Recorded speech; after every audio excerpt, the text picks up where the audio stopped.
ठिकाणी परभणी महानगरपालिकेच्या निवडणुकीच्या अनुषंगाने आज आपल्याला या ठिकाणी बोलवलं. आपण आलात, आपलं प्रथमतः मी सर्वांचं स्वागत करतो. बोलवण्यामागं बरंचसं काही आहे. या ठिकाणी महाराष्ट्रामध्ये महानगरपालिकेच्या निवडणुका ह्या होऊ घातलेल्या आहेत आणि त्या अनुषंगानं आमचे नेते, महाराष्ट्राचे लाडके उपमुख्यमंत्री माननीय आमदार एकनाथजी शिंदे साहेब यांच्या आदेशानं सर्व महाराष्ट्रामध्ये शिवसेना आणि भारतीय जनता पार्टीची युती व्हावी या अनुषंगानं सर्व महाराष्ट्रातल्या सर्व शिवसैनिकांना त्यांनी सांगितलं. त्याच अनुषंगानं परभणीमध्ये युती व्हावी अशी सर्व हिंदू बांधवांची इच्छा होती आणि त्या अनुषंगानं आम्ही सर्व परभणीकरांच्या आणि सर्व हिंदू बांधवांच्या या आग्रहाखातर आम्ही या ठिकाणी युती करण्याचा निर्णय आम्ही माननीय आमदार एकनाथजी शिंदे साहेबांच्या आदेशाने घेतला. त्या अनुषंगानं भारतीय जनता पार्टीच्या या परभणीतील नेते मंडळीसोबत सातत्यानं 4-5 दिवसापासून या जागा वाटपाच्या अनुषंगानं बैठका होत गेल्या. निश्चित पहिल्या बैठकीमध्ये, दुसऱ्या बैठकीमध्ये बरंचसं काही या ठिकाणी मेळ झाला आणि कालपर्यंत म्हणजे 3 दिवसापूर्वी या ठिकाणी आम्ही म्हटलं आम्हाला या ठिकाणी शिवसेनेचा भगवा आणि त्यासोबतच भारतीय जनता पार्टीची युतीसह या महानगरपालिकेवर आपला युतीचा झेंडा फडकवायचा आहे. त्या अनुषंगानं आम्ही परभणी शहरामध्ये एकूण 16 प्रभागापैकी जे हिंदू बहुल जे प्रभाग आहेत असे 6 आणि त्यासोबतच 2 असे संमिश्र जे प्रभाग आहेत अशा 8 प्रभागामध्ये जवळपास 33 जागा आहेत आणि त्या 33 जागेवर आम्ही या ठिकाणी त्यांनी दिलेल्या फॉर्म्युलाच्या अनुषंगानं जो 13-20चा जो रेशो होता, म्हणजे 33 जागेमध्ये 13 जागा शिवसेनेने घ्यायच्या आणि 20 जागा हे भारतीय जनता पार्टीने घ्यायच्या.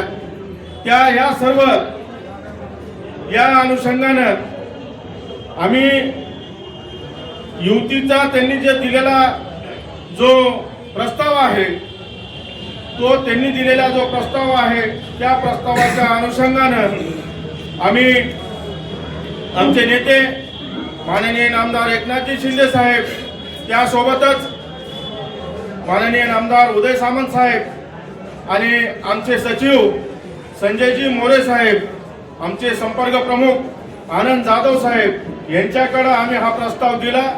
त्या प्रस्तावाच्या अनुषंगानं त्यांनी या प्रस्तावाला होकार दिला आणि होकार झाल्यानंतर या ठिकाणी माननीय पालकमंत्री असताना या ठिकाणी त्यांना मेघनादिदी बोर्डीकर यांच्यासोबत माननीय उदय सामंत साहेब यांचं बोलणं झालं.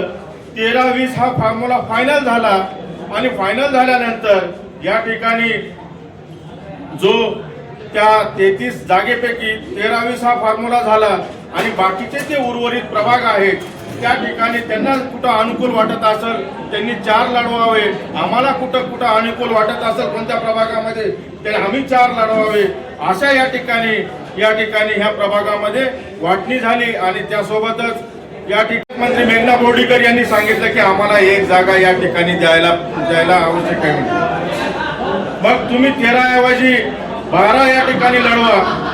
पण या ठिकाणी मी तुम्हाला सांगतो की जो प्रस्ताव आमच्या नेत्यांनी मंजूर केलेला आहे, त्यांना आम्ही सांगितलं की नेत्यांचे आदेश आले तर आम्ही या ठिकाणी कुठंतरी तडजोड करू. पण त्या ठिकाणी मग सायंकाळी माननीय नामदार बावनकुळे साहेबांचा मला फोन आला. बावनकुळे साहेबांचा फोन आला असता त्या ठिकाणी त्यांनी मला एक विनंती केली की या ठिकाणी आमचा या ठिकाणी 12चा तुम्ही 13 जागेवरून तुम्ही 12 जागा घ्या आणि आम्हाला 21 जागा द्या आणि तुम्ही 12 जागा घ्या. मी साहेबांना सरळ सांगितलं की तुम्ही म्हणतायत पण आम्हालाही वरून आमच्या नेत्यांचा आदेश आला तर निश्चित प्रमाणामध्ये नेत्यांनी जो आदेश दिला तो आम्हाला सुसंवाद असेल, त्या अनुषंगानं आम्ही या ठिकाणी मग त्यांनी लगेचच आमचे नेते महाराष्ट्र राज्याचे उपमुख्यमंत्री माननीय नामदार एकनाथजी शिंदे साहेब यांचं माझं त्यांनी नाही का त्याच ऑडिओ कॉलमध्ये कॉन्फरन्स करून त्यांनी बोलणं करून दिलं. आणि बोलणं करून दिल्यानंतर त्यांनी त्याऐवजी ते म्हणले की आम्हाला 13 आम्ही तुम्हाला 13 जागा देतो म्हणतोय तर त्याच्यापैकी आम्हाला 1 जागा कमी करून आम्हाला 1 जागा वाढवा आणि तुमची 1 जागा कमी करा, अशा पद्धतीचा प्रस्ताव त्यांनी आमचे नेते यांना दिला. तर आमच्या नेत्यांनी उदर अंतकरणानं त्या ठिकाणी त्यांना 12 जागा आम्ही घेतोत म्हटले आणि 12 जागा आम्ही घेतोत आणि 21 जागा तुम्ही लढवा. कारण त्या ठिकाणी परभणीच्या हितासाठी आपल्याला हे करणं गरजेचं आहे. त्यामुळं आम्ही आमच्या एका कार्यकर्त्याला सुद्धा त्या ठिकाणी थांबवण्याचा आम्ही प्रयत्न केला. निश्चितच या परभणीच्या विकासाच्या अनुषंगानं या ठिकाणी युती ही आवश्यक होती. त्यामुळं आम्ही प्रत्येक तडजोडीमध्ये आम्ही या ठिकाणी 2 पावलं मागे घेण्याची भूमिका आम्ही ठेवलेली होती. त्या अनुषंगानं आम्ही सातत्यानं या युतीच्या व्हावं या आग्रहाखातो आम्ही होतो. पण आदेश दिल्यानंतर पुन्हा आम्ही या ठिकाणी चांगल्या जोमाने या ठिकाणी काम करण्याला सुरुवात केली आणि त्यांनी जो 12 जागा आम्हाला दिल्यात, 12 जागेचा मान आम्ही त्यांनी जे दिलं माननीय बावनकुळे साहेबांचा मान आम्ही या ठिकाणी ठेवला. पण मला वाटतंय की हे जे युती तोडली, या युती तोडणाऱ्यांनी या ठिकाणी बावनकुळे साहेबांनी जो मान आम्ही ठेवलेला होता, आम्हाला वाटतं की बावनकुळे साहेबांचा सुद्धा या ठिकाणी भारतीय जनता पार्टीच्या नेते मंडळीनं, परभणीच्या ज्या नेते मंडळीनं त्यांनी मान ठेवायला पाहिजे होता. त्या स्वतःच्या बगलबच्च्यासाठी त्यांनी बावनकुळे साहेबांचा मान सुद्धा ठेवलेला नाही. एक शोकांतिका वाटते आम्हाला या गोष्टीची. आणि या ठिकाणी जे हिंदुत्व आहे आणि या परभणीमध्ये एक विकास पाहिजे या अनुषंगाने आम्ही 2 पावलं मागे गेलो. पण त्यांनी त्यांच्या नेत्याचा सुद्धा या ठिकाणी मान ठेवलेला नाही. आम्हाला ही शोकांतिका. बावनकुळे साहेबांचा आम्ही आजही आदर करतो. त्यांनी उद्या म्हणावं की बाबा आम्ही आजही वाटाघाटीला बसतो. निश्चित आम्ही बसवतात. या परभणीच्या हितासाठी आम्ही येणाऱ्या काळामध्ये 2 तारखेपर्यंत विड्रॉल करण्याची तारीख आहे. त्या तारखेपर्यंत आम्ही बसायला तयार आहोत. पण मला वाटत नाही की त्यांनी स्वतःच्या या भारतीय जनता पार्टीच्या जे या ठिकाणचे जे नेते मंडळी आहे स्वतःच्या बगलबच्च्यांसाठी युती तोडण्याचं पाप हे नेते मंडळी करते. त्या अनुषंगानं या ठिकाणी मी आपल्याला जे काही घडलेलं आहे युतीच्या माध्यमातून आणि जे काही या ठिकाणी घडले ते मी आज आपल्या समोर या ठिकाणी मांडलेलं आहे. निश्चित आज आम्हाला भारतीय जनता पार्टीने केसाने गळा कापला आहे आमचा.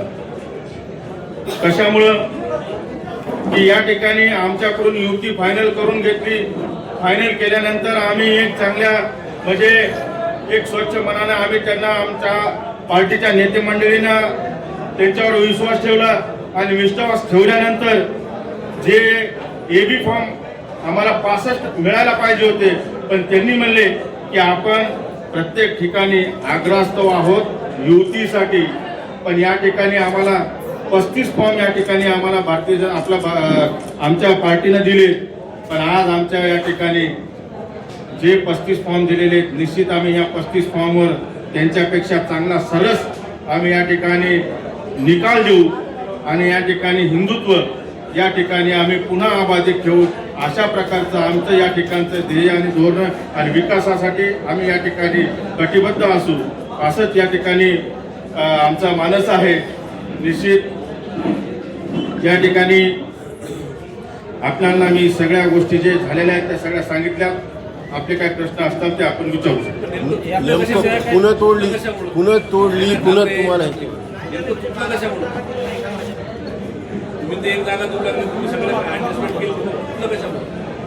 या ठिकाणी जो आमच्या बैठकी होत होत्या, बैठकीमध्ये म्हणून जे आहेत यांच्या अंतर्गत युतीच्या अनुषंगाने ज्या जागा सोडायच्या होत्या त्या जागा आम्ही सोडून घेतल्या होत्या. पण या परभणीमधले जे भारतीय जनता पार्टीचे निवडणूक प्रमुख आहेत त्यांना त्यांच्या कार्यकर्त्याला म्हणा, त्यांना त्यांच्या घरकाम करणाऱ्या व्यक्तीला म्हणा, त्या ठिकाणी तिकीट द्यायचे होते. त्या अनुषंगानं ही युती त्यांनी तोडलेली. कोण वरपुडकर का पालकमंत्री मेघना बोर्डीकर काय ते नाव फटकन. आता तुम्हाला माहित आहे ना की निवडणूक प्रमुख त्यांना जबाबदारी कोणी दिलेली. भाजपमध्ये भरपूर आहेत निवडणूक प्रमुख. भाजपमध्ये भरपूर आहेत निवडणूक प्रमुख. या ठिकाणी जी युतीमध्ये मिठाचा खडा टाकण्याचं पाप वरपुडकर साहेबांनी या ठिकाणी केलेलं आहे.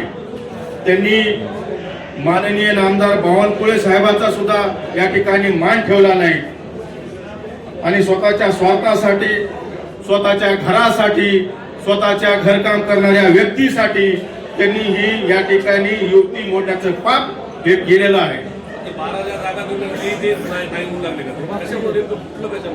नाही, त्यांनी ज्या 12 जागा या बघा या ठिकाणी मी म्हणतो हे जे झालेलं आहे, दोन्ही आम्ही जिल्हा प्रमुख आहेत त्यांच्या सहीनं हे ठरलेलं होतं आणि असाच प्रस्ताव त्या ठिकाणी आम्ही माननीय आमच्या नेत्यांकडे दिला.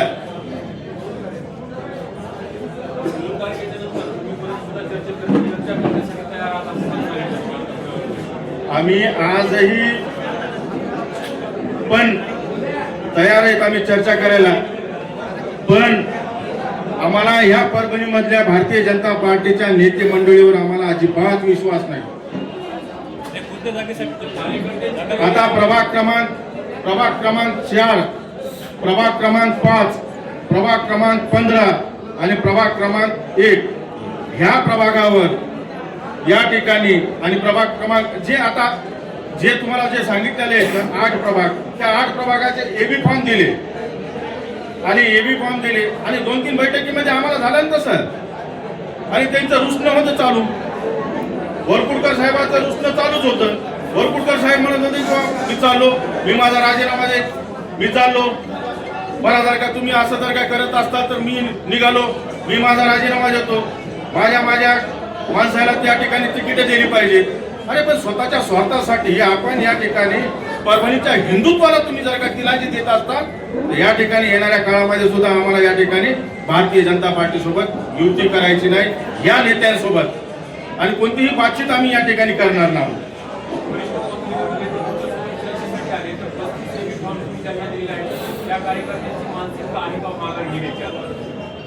अभी या ठिकाणी शिवसैनिक आहेत, आम्ही ही शिवसैनिक, आदेश मानणारे शिवसैनिक आहेत. जर काय आमच्या या सर्व उमेदवारांना सांगितलं की राजीनामा आपल्या या ठिकाणी सांगितलं की विड्रॉल करा, निश्चित हे विड्रॉल करताल. आमच्यासोबत एक विकासाचा अजेंडा आहे, आमच्याकडं एक हिंदुत्वाचा अजेंडा आहे. त्यामुळं आम्ही आदेशाचं पालन करणारे आम्ही शिवसैनिक आहोत. पण त्याच्यासारखं नाही आमचं. स्वतःच्या स्वार्थासाठी आम्ही निवडणुका लढवत नाहीत. 35 जागा लढवत आहेत. तुमचे माजी जिल्हा प्रमुख व्यंकट शिंदे असतील किंवा त्यांच्या सोबत सहकारी असतील, त्यांचं असं म्हणणं की त्यांना सुद्धा तुम्ही तिकीट दिलं नाही. माझ्याकडे एबी फॉर्मच शिल्लक नाहीत ना. आता त्यांनी जी निवडणूक लढवायला मान्य आहे, पण त्यांनी जी निवडणूक लढवायला त्या ठिकाणी हिंदू बहुल पहिले मला पाहावं लागेल. पण हिंदू बहुलमध्ये मी दिलं सगळ्यांना तिकीट. पण या ठिकाणी मला सांगायचं की या ठिकाणी व्यंकटरावचं माझं फोनवर बोलणं झालं, पण मी त्यांना ही परिस्थिती सांगितली. आज या ठिकाणी जे काही प्रभाग होते, काल रात्री मी एका विश्वासानं अर्ध्याच्या वर एबी फॉर्म देऊन टाकलेले होते. आता या ठिकाणी 16 नंबरचा प्रभाग असेल, त्यासोबतच 6 नंबरचा प्रभाग असेल, 7 नंबरचा प्रभाग असेल, त्यांनी जे 4 घेतलेत एका प्रभागामध्ये, त्यांनी 4 घेतले एका प्रभागामध्ये, आम्ही 4 घेतले. असे जे प्रभाग आहेत ते सोयीस्कर झाले, त्याच्यामुळे तिथं काही तंटा नाही वाटला नाही त्यांना. त्याच्यामुळे आम्ही ते प्रभागाचे हेवी फॉर्म आम्ही दिले. पण जे ठरले होते आता समजा आता एका 4 नंबरच्या प्रभागामध्ये आम्ही तिथं 2 मागू लागलो, पण आता त्या ठिकाणी आम्हाला 2 एक्स्ट्रा द्यावं लागेल. 15 मध्ये आम्हाला 2 मागितले होते, तर त्या ठिकाणी आता एक्स्ट्रा 3 द्यावं लागेल. पण हिंदू बहुल भागामध्ये आम्हाला या ठिकाणी काही ठिकाणी आम्हाला ते सुद्धा फॉर्म कमी बसले. या अनुषंगानं आम्ही जिथं जिथं जायचे तिथं तिथं आता दिलेले आहेत. पण कुठं जिथं दिले नाही तिथं आम्ही शिवसेना पुरस्कृत आम्ही त्या ठिकाणी निवडणूक लढवणार आहोत. निश्चित आम्ही सर्व शिवसेनेत एका जबाबदारीने या ठिकाणी निवडणूक लढवूत आणि त्याच्यापेक्षा चांगला परफॉर्मन्स आम्ही शिवसेना म्हणून या ठिकाणी आम्ही देऊ. इथे जो माझ्या संघामध्ये जी चर्चा झाली, त्या चर्चेनंतर वरिष्ठ पातळीवर तुमच्याकडे 3 फॉर्म आले, परंतु भाजपकडे ऐन वेळी सुद्धा 65 फॉर्म रेडी होते. काय वाटतं याबद्दल? नाही, आता मला वाटतं की आता हे सगळं घडलेलं असतं तर त्यांनी 65 एबी फॉर्म आणले म्हणल्यानंतर ते त्या तयारीतच असतात. या परभणीतल्या नेते मंडळीनं, मी भारतीय जनता पार्टीच्या वरिष्ठ नेते मंडळ जे महाराष्ट्रातले नेतृत्व करणारे त्यांच्या बाबतीमध्ये मी आदरयुक्तच आहे. पण ह्या परभणीमधल्या जे भारतीय जनता पार्टीचे जे नेते मंडळी आहेत त्यांनी आमचा विश्वासघात केलेला. पालकमंत्र्यांनी समजून काढली नाही. त्यांच्या अपरोक्ष फॉर्म देण्यात आहेत का 65चे 65? त्यांच्या माघारी हे फॉर्म दिलेले, हे इथे जे वाटप केलेलं आहे ना, ठीक आहे, कमी जास्त होत राहतात, सगळ्या गोष्टी होत राहतात. पण एकदा योग्य ठरल्यानंतर एकदा शब्द असतात आणि शब्दावरच मान असतो. त्या अनुषंगाने या ठिकाणी त्यांनी जे मान ठेवायला पाहिजे होता त्यांच्या नेत्यांचा, माननीय नामदार बावनकुळे साहेबांचा, आणि त्या अनुषंगाने युती झाली म्हटल्यानंतर, पण युती झाली आणि आमचं बावनकुळे साहेबांचं माझं बोलणं झालं, त्याच्यानंतर पुन्हा मला फोन आला, धन्यवाद बरं का आनंद, धन्यवाद. मग आता एवढं बोलल्यानंतर ते धोका देणारी माणसं आहेत का? या परभणीतल्याच नेते मंडळीने या ठिकाणी युतीमध्ये खडा टाकलेला आहे स्वतःच्या स्वार्थासाठी. त्यांची सगळीकडे ऍडजस्टमेंट चालू आहे. या परभणीतल्या, मी सांगतो आता नाव घेण्यासारखं आहे तसं, वरपुडकर साहेबांनी या ठिकाणी त्यांचा हात उभाट्याकडे पण आहे, त्यांचा हात त्या गुट्टेंकडे पण आहे, त्यांचा हात सगळीकडेच आहे, काँग्रेसकडे पण आहे. त्यांनी असं हे मेळ घालून दिलंय आणि 600 कोटीच्या ज्या योजना आहेत त्या योजनेवर त्यांचं सगळं चालव, हे त्यांचा मानस आहे.